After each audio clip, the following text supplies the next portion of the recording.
Chapter 1. Down the Rabbit Hole. Alice was beginning to get very tired of sitting by her sister on the bank, and of having nothing to do. Once or twice she had peeped into the book her sister was reading, but it had no pictures or conversations in it. "And what is the use of a book," thought Alice, "without pictures or conversation?" So she was considering in her own mind, as well as she could, for the hot day was making her feel very sleepy and stupid, whether the pleasure of making a daisy chain would be worth the trouble of getting up and picking the daisies, when suddenly a white rabbit with pink eyes ran close by her. There was nothing so very remarkable in that, nor did Alice think it so very much out of the way to hear the rabbit say to itself, oh dear, I shall be late." When she thought it over afterwards, it occurred to her that she ought to have wondered at this, but at the time it all seemed quite natural. But when the rabbit actually took a watch out of its waistcoat pocket, and looked at it, and then hurried on, Alice started to her feet, for it flashed across her mind that she had never before seen a rabbit with either a waistcoat pocket or a watch to take out of it. And burning with curiosity, she ran across the field after it, and fortunately was just in time to see it pop down a large rabbit-hole under the hedge. In another moment, down went Alice after it, never once considering how in the world she was to get out again. The rabbit-hole went straight on like a tunnel for some way, and then dipped suddenly down, so suddenly that Alice had not a moment to think about stopping herself, before she found herself falling down a very deep well. Either the well was very deep, or she fell very slowly, for she had plenty of time as she went down to look about her, and to wonder what was going to happen next. First she tried to look down and make out what she was coming to, but it was too dark to see anything. Then she looked at the sides of the well, and noticed that they were filled with cupboards and bookshelves. Here and there she saw maps and pictures hung upon pegs. She took down a jar from one of the shelves as she passed. It was labelled orange marmalade, but to her great disappointment it was empty. She did not like to drop the jar, for fear of killing somebody, so managed to put it into one of the cupboards as she fell past it. "Well," thought Alice to herself, "after such a fall as this, I shall think nothing of tumbling downstairs. How brave they'll all think me at home! Why, I wouldn't say anything about it, even if I fell off the top of the house." Which was very likely true. Down, down, down. Would the fall never come to an end? "I wonder how many miles I've fallen by this time," she said aloud. "I must be getting somewhere near the center of the earth. Let me see, that would be 4,000 miles down, I think." For, you see, Alice had learnt several things of this sort in her lessons in the schoolroom, and though this was not a very good opportunity for showing off her knowledge, as there was no one to listen to her, still it was good practice to say it over. "Yes, that's about the right distance. But then I wonder what latitude or longitude I've got to." Alice had no idea what latitude was, or longitude either, but thought they were nice grand words to say. Presently she began again. "I wonder if I shall fall right through the earth. How funny it'll seem to come out among the people that walk with their heads downward. The antipathies, I think." She was rather glad there was no one listening this time, as it didn't sound at all the right word. "But I shall have to ask them what the name of the country is, you know. Please, ma'am, is this New Zealand or Australia?" And she tried to curtsy as she spoke. Fancy curtsying as you're falling through the air! Do you think you could manage it? "And what an ignorant little girl she'll think me for asking. No, it'll never do to ask. Perhaps I shall see it written up somewhere." Down, down, down. There was nothing else to do, so Alice soon began talking again. "Dinah'll miss me very much tonight, I should think." Dinah was the cat. "I hope they'll remember her saucer of milk at tea-time. Dinah, my dear, I wish you were down here with me. There are no mice in the air, I'm afraid, but you might catch a bat, and that's very like a mouse, you know. But do cats eat bats, I wonder?" And here Alice began to get rather sleepy, and went on saying to herself in a dreamy sort of way, "Do cats eat bats? Do cats eat bats? And sometimes. Do bats eat cats? For, you see, as she couldn't answer either question, it didn't much matter which way she put it.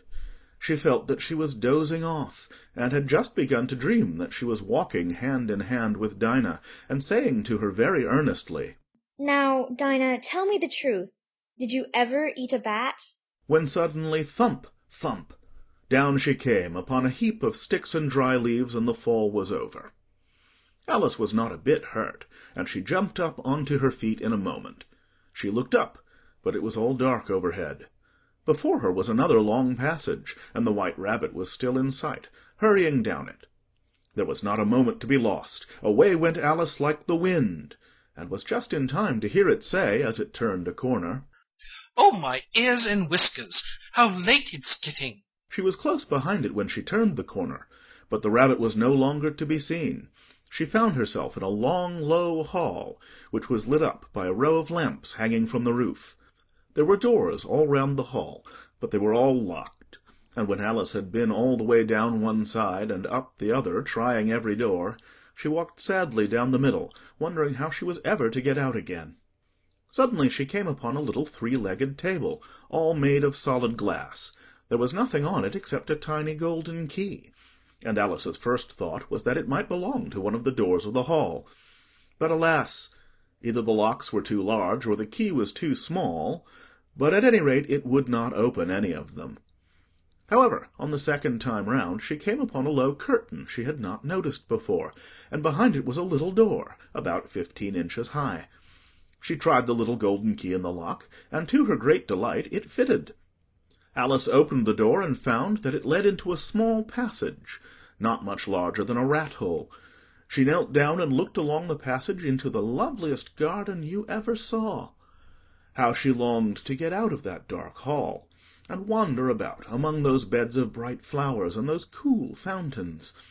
But she could not even get her head through the doorway.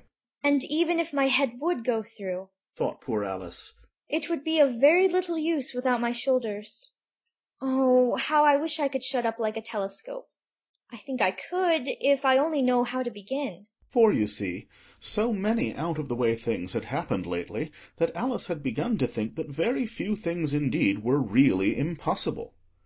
There seemed to be no use in waiting by the little door, so she went back to the table, half hoping she might find another key on it, or at any rate a book of rules for shutting people up like telescopes. This time she found a little bottle on it. Which certainly was not here before, said Alice. And round the neck of the bottle was a paper label with the words "Drink Me" beautifully printed on it in large letters.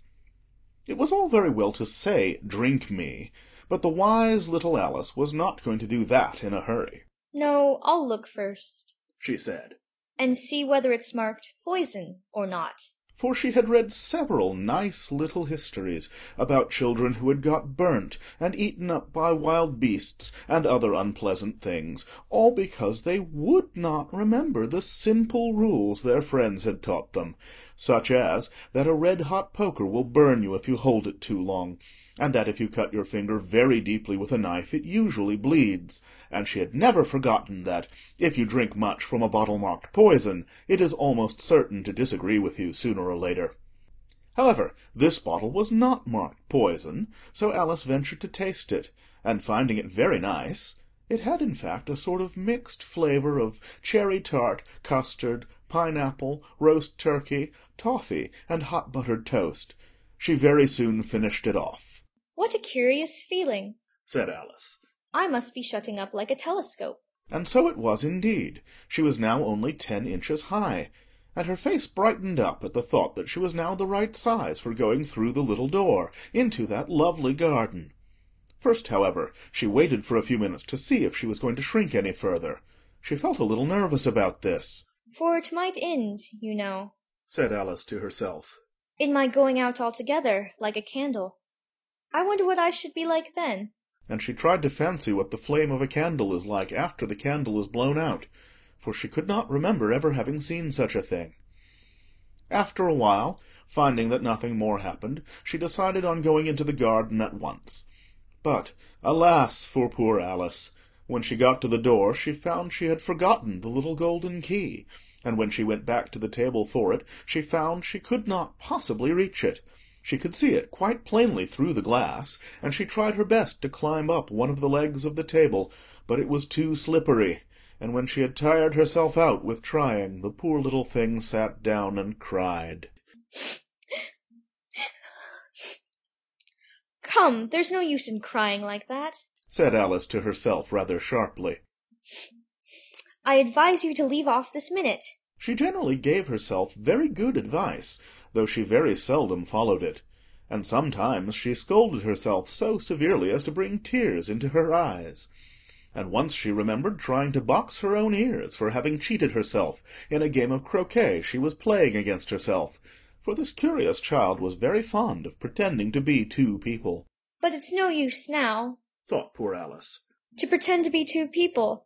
Why, there's hardly enough of me left to make one respectable person. Soon her eye fell on a little glass box that was lying under the table. She opened it, and found in it a very small cake, on which the words "Eat me" were beautifully marked in currants. Well, I'll eat it, said Alice.